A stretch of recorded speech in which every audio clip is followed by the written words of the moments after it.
प्रिय विद्यार्थियों, मैं महेंद्रपाल शर्मा आप सभी का ऑनलाइन कालांश में हार्दिक अभिनंदन व स्वागत करता हूं। मैं उम्मीद करता हूं कि आप सभी इस समय अपने घर पर परिवार के सदस्यों सहित सकुशल होंगे, स्वस्थ होंगे, सुरक्षित होंगे। हम अपने पिछले कालांश में कबीरदास की साखियों की व्याख्या और उसके प्रश्नों का अभ्यास कर चुके हैं। आज मैं आपके लिए लेकर आया हूं कबीर की साखियों का एक अगला भाग, जिसे शब्द कहते हैं। उसके प्रथम शब्द को लेकर के आपके समक्ष उपस्थित हुआ हूं।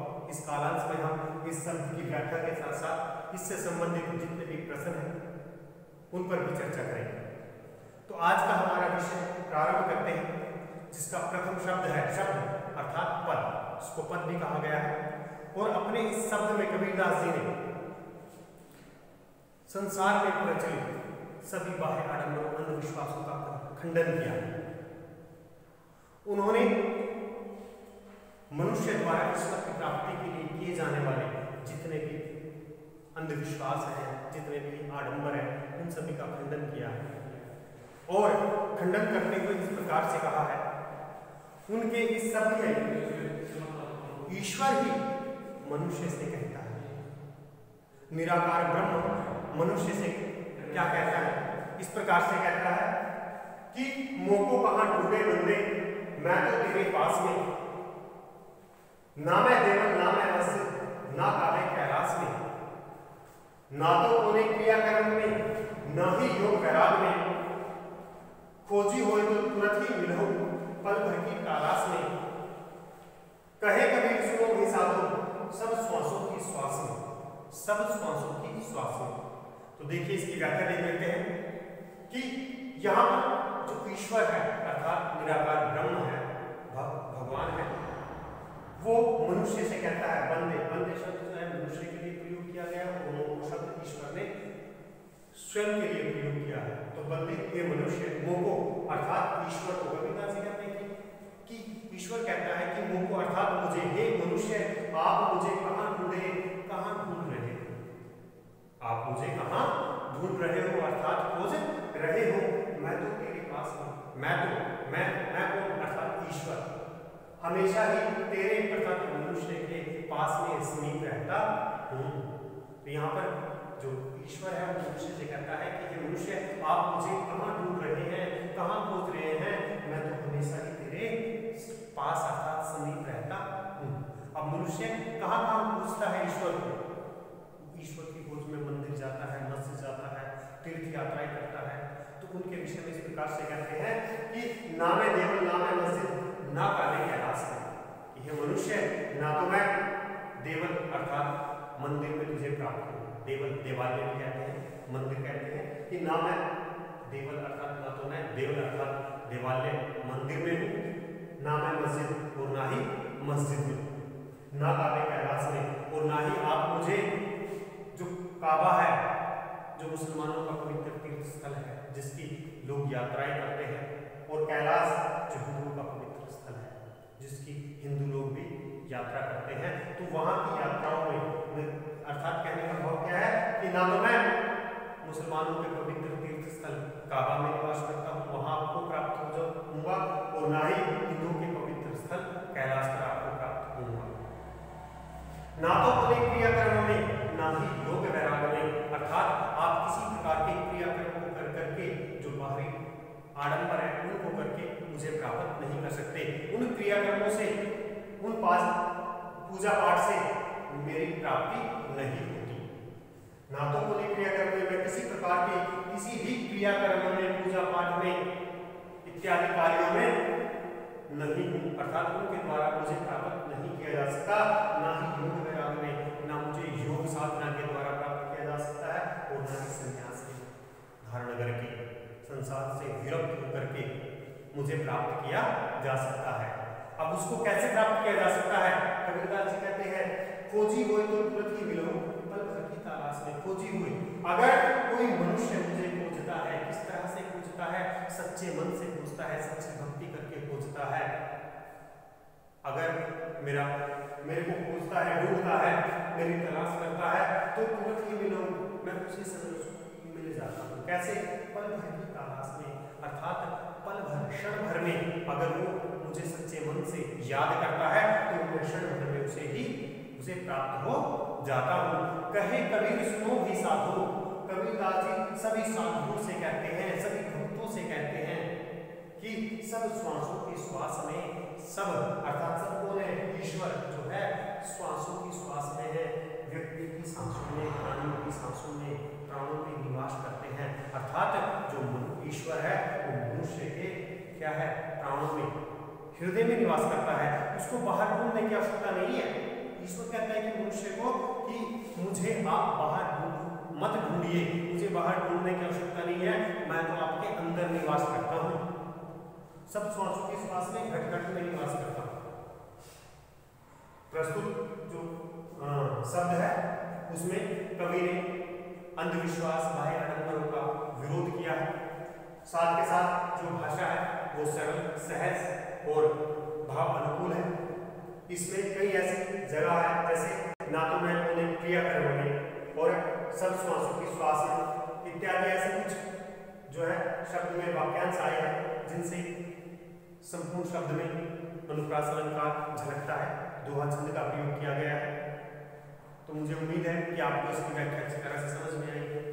अब इसके साथ साथ हम इस शब्द से संबंधित कुछ प्रश्न जो है उन पर चर्चा करेंगे। ध्यान से सुनिएगा। मैंने आपको शब्द को प्रारंभ करने से पहले बताया है कि प्रस्तुत शब्द में कबीरदास जी ने संसार में प्रचलित बाह्य आडंबरों का, अंधविश्वासों का खंडन किया है। उसी से संबंधित ये शब्द है। आपके पाठ्यक्रम में इस प्रथम शब्द का ही जो है वो प्रयोग किया गया है। तो उससे संबंधित ही प्रश्न हम करेंगे, जिसका पहला प्रश्न इस प्रकार से है, मनुष्य ईश्वर को कहां कहां ढूंढता फिरता है।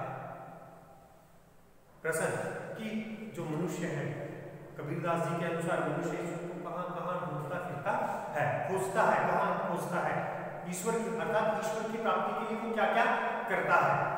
तो इसका उत्तर जो है वो इस प्रकार से है कि मनुष्य ईश्वर को मंदिर मस्जिद में ढूंढता है, हिंदुओं के पवित्र तीर्थ स्थल कैलाश पर्वत पर ढूंढता है, मुसलमानों के पवित्र स्थल काबा में ढूंढता है।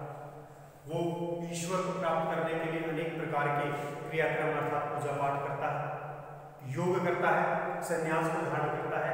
इस प्रकार से वो ऐसे स्थानों पर क्रियाक्रम में, योग वैराग में अर्थात योग साधना में, संन्यास में ईश्वर को ढूंढता फिरता है। लेकिन वहां उसको ईश्वर के दर्शन नहीं होते, क्योंकि ईश्वर तो हमारे अंदर ही निवास करता है, मनुष्य के हृदय में निवास करता है। इसलिए कबीरदास जी कहते हैं कि इस प्रकार के स्थानों पर जाने से, इस प्रकार के क्रियाक्रम करने से कोई फायदा नहीं। अगर व्यक्ति को ईश्वर को जानना चाहता है, पाना चाहता है, उसे स्वयं का निरीक्षण करने की आवश्यकता है। शब्द का दूसरा प्रश्न है, कबीर ने ईश्वर प्राप्ति के लिए, कबीरदास जी ने ईश्वर प्राप्ति के लिए किन प्रचलित विश्वासों का खंडन किया है। अर्थात तात्कालिक समय में, उस समय में ईश्वर की प्राप्ति के लिए किस प्रकार की क्रियाक्रम किए जाते थे। इस शब्द में पहले भी आ चुका है कि लोगों के अंदर क्या विश्वास था ईश्वर को प्राप्त करने के लिए। तो ऐसे कौन कौन से विश्वास हैं जिनका खंडन कबीरदास जी ने किया है। कबीरदास जी ने ईश्वर की प्राप्ति के लिए जो समाज में प्रचलित बाह्य आडंबर है, अंधविश्वास है, उन सब का खंडन किया है। उन्होंने इन सब का खंडन करते हुए कबीरदास जी ने कहा है कि ईश्वर की प्राप्ति के लिए जो मनुष्य मंदिर जाता है, मस्जिद जाता है, काबा की यात्रा करता है, कैलाश जैसे पवित्र स्थल की यात्रा करता है, वो सब करने की कोई आवश्यकता नहीं है। उन्होंने कहा कि ईश्वर को जो है वो क्रिया कर्म, पूजा पाठ की विधि से प्राप्त नहीं किया जा सकता। इस प्रकार के जितने भी योग वैराग से संबंधित जितने भी बाह्य आडंबर है, जो दिखावे हैं, अंधविश्वास है, उन सभी का उन्होंने खंडन किया है और कहा है कि ईश्वर की प्राप्ति के लिए मनुष्य को जो है वो मनुष्य से प्रेम करना चाहिए, अपने अंदर झांक करके देखना चाहिए, मनुष्य के शरीर में ही ईश्वर का निवास होता है।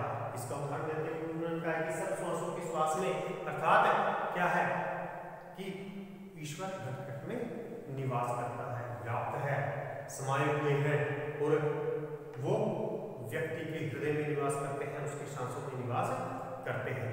इसका अगला जो प्रश्न है वो इस प्रकार से है, कबीर ने ईश्वर को सब श्वासों की श्वास में क्यों कहा है? अर्थात कबीरदास जी ने ईश्वर के लिए इन पंक्तियों का प्रयोग क्यों किया? कबीरदास जी ने इन पंक्तियों का विरोध इसलिए किया है क्योंकि कबीरदास जी ने अपने इस शब्द में बाह्य आडंबरों का, अंधविश्वासों का खंडन किया और उनका खंडन करते हुए उन्होंने कहा है कि ईश्वर इस संसार के कण कण में व्याप्त है, इस संसार के कण कण में समाया हुआ है। और उसका उदाहरण देते हुए उन्होंने कहा है कि हमारे जब तक हमारी सांसें चलती हैं तब तक हम जीवित रहते हैं और यही प्रमाण कि हम अपने सांसों के माध्यम से ईश्वर को याद करते हैं। तो प्राण स्वरूप ईश्वर हमारे अंदर ही विराजमान है और हम उसको कहाँ, मंदिर, मस्जिद, गुरुद्वारे, काबा, कैलाश जैसे स्थानों पर ढूंढते फिरते हैं। हमें वहां जाने की आवश्यकता नहीं है। ईश्वर को हमें अपने अंदर ही क्या करना चाहिए, ढूंढना चाहिए और वो हमें मिल जाते हैं। जैसे कस्तूरी जो है वो मृग की खोज में संपूर्ण वन में ही भटकती रहती है, लेकिन जो कस्तूरी होती है वो मृग की नाभि में ही होती है। अगर वो मृग ये जान ले कि कस्तूरी की जो सुगंध है वो उसकी नाभि से आ रही है तो उसको वन में भटकने की कोई आवश्यकता नहीं होगी। आज के इस कालांश में आप सभी के लिए इतना ही। मुझे उम्मीद है कि आप सबको ये शब्द की व्याख्या और इसके प्रश्न अभ्यास का जो कार्य है वो समझ में आया होगा। इस शब्द से संबंधित जितने भी प्रश्न हैं उनकी PDF फाइल व्हाट्सएप के माध्यम से आपके द्वारा, वेबसाइट के माध्यम से आपके द्वारा आपके पास पहुंच जाएगी। अगले नेक्स्ट वीडियो के लिए, कालांश के लिए आप अपने घर पर रहिए, सुरक्षित रहिए और मिलते हैं उसके बाद। तब तक के लिए धन्यवाद। जय हिंद, जय भारत।